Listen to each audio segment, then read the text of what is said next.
Hallo und willkommen zu meinem neuen Video. Schön, dass ihr wieder eingeschaltet habt.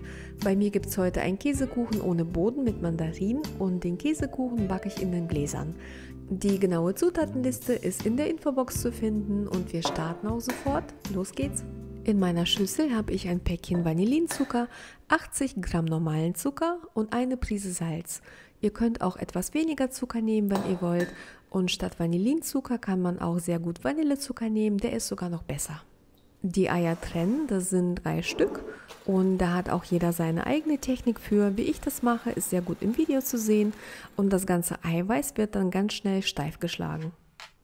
Die Zuckermischung mit dem Eigelb schaumig rühren, dann 125 Gramm zerlassene Butter hinzufügen und nochmal alles verrühren. Und die Butter darf nicht zu heiß sein. Dann 500 Gramm Magerquark hinzufügen und ein Päckchen Puddingpulver mit Vanillegeschmack. Man kann natürlich auch Sahnequark verwenden, aber dadurch bekommt der Kuchen noch mehr Kalorien.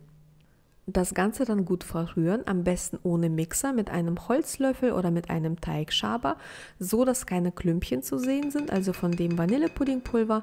Und dann ganz vorsichtig den ganzen Eischnee ganz locker unter diese Masse heben. Die Käsemasse ist sehr luftig und so locker und leicht. Man kann sich natürlich auch die ganze Arbeit sparen und die Eier ganz lassen, aber das macht den Kuchen später kompakter. Diese Teigmenge ergibt 6 kleine Käsekuchen.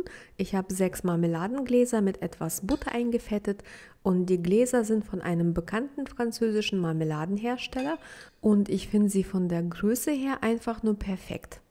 Man kann auch andere Gläser nehmen, Hauptsache die sind ofenfest, oder die Weggläser, die sind auch super schön, aber die kosten halt Geld. Und die Marmeladengläser kann man wunderbar wiederverwenden und die hat man ja schon bezahlt, die sind ja schon da.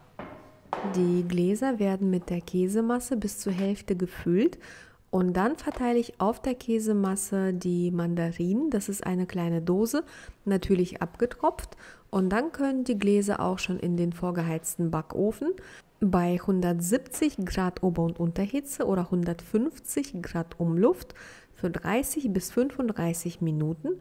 Meine waren 35 Minuten im Backofen, aber die Backzeit hängt ja vom Backofen ab. Normalerweise lasse ich die auch bei geöffneter Backofentür im Backofen auskühlen, aber heute wollte ich euch einmal zeigen, wie wunderbar die aussehen, wenn sie fertig gebacken sind. Man kann jetzt die Gläser auch noch einkochen, um den Käsekuchen haltbar zu machen.